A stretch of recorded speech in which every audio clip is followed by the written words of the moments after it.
સંત યોહાનના શુભ સંદેશમાંથી પાઠ, અધ્યાય 10, કડી 31 થી 42. યહૂદીઓએ ફરી ઈસુને મારી નાખવા પથરા ઉપાડ્યા. એટલે ઈસુએ તેમને કહ્યું, મારા પિતા તરફથી મેં અનેક સારા કાર્યો તમને કરી બતાવ્યા છે. તેમાંના કયા માટે તમે મને પથરાથી મારી નાખવા તૈયાર થયા છો?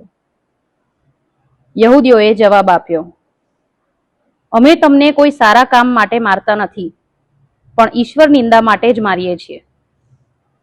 કારણ તમે માણસ હોવા છતાં ઈશ્વર હોવાનો દાવો કરો છો. ઈસુએ તેમને જવાબ આપ્યો, તમારા શાસ્ત્રમાં એમ લખેલું નથી કે મેં કહ્યું તમે દેવો છો? જેમને ઈશ્વરની વાણી પ્રાપ્ત થઈ હતી તેમને જો દેવો કહ્યા છે અને શાસ્ત્ર ખોટું હોય નહીં, તો પછી પિતાએ જેને પોતાના કાર્યની દીક્ષા આપીને જગતમાં મોકલ્યો છે એવા હું ઈશ્વરનું પુત્ર છું એમ કહ્યું, એટલા ખાતર હું ઈશ્વર નિંદા કરું છું એમ કેમ કહો છો? હું જો મારા પિતાના કાર્યો ન કરતો હોઉં તો મને ન માનશો, પણ જો હું કરતો હોઉં તો મારામાં તમને વિશ્વાસ ન હોય તોય મારા કાર્યોનો પુરાવો માન્ય રાખો, જેથી તમને સમજાવવા માંડે અને તમારી ખાતરી થાય કે પિતા મારામાં છે અને હું પિતામાં છું. આથી તેઓએ ફરી ઈસુને પકડવાનો પ્રયત્ન કર્યો, પણ તેઓ તેમના હાથમાંથી છટકી ગયા અને ફરી યર્દન નદીને સામે પાર, જ્યાં પહેલા યોહાન સ્નાન સંસ્કાર કરાવતા હતા, ત્યાં ચાલ્યા ગયા અને ત્યાં રોકાયા. ઘણા માણસો તેમની પાસે આવ્યા. તેઓ કહેતા હતા, અલબત્ત યોહાને કોઈ ચમત્કાર કર્યો નહોતો, પણ તેમણે આ માણસ વિશે જે કંઈ કહ્યું હતું તે બધું સાચું ઠર્યું. અને ત્યાં ઘણા માણસોની ઈશ્વર ઉપર શ્રદ્ધા બેઠી. આ પ્રભુની વાણી છે, તે આપનો આધાર છે. જય ઈસુ.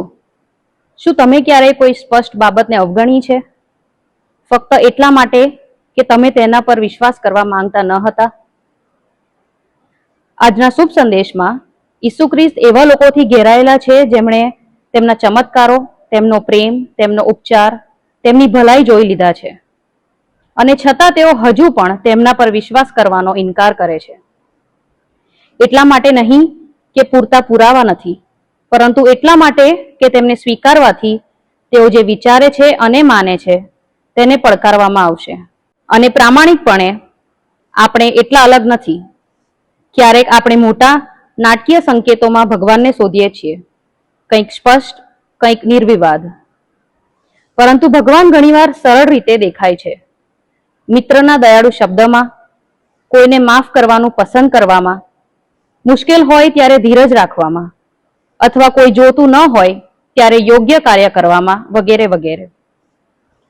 જેમ ઈસુએ કહ્યું હતું, તે કાર્યો છે જે સત્યને પ્રગટ કરે છે.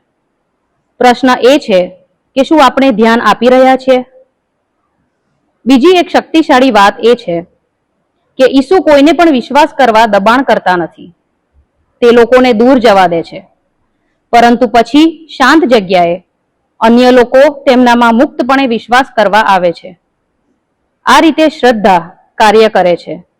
તે ખુલ્લા હૃદયમાં વિકસે છે, દબાણમાં નહીં. તો કદાચ આજે મારા જીવનમાં ભગવાન ક્યાં છે એવું પૂછવાને બદલે આપણે પૂછવું જોઈએ, શું હું તેમને જોવા માટે પૂરતો ખુલ્લો છું? તો તમે જેમ જેમ આપણે આપણા દિવસને આગળ વધારીએ છીએ, ચાલો આપણે નાની નાની બાબતોમાં ભગવાનને જોવાનો પ્રયાસ કરીએ અને પોતાને પણ પૂછીએ, શું મારા કાર્યો બીજાઓ પ્રત્યે તેમનો પ્રેમ દર્શાવે છે?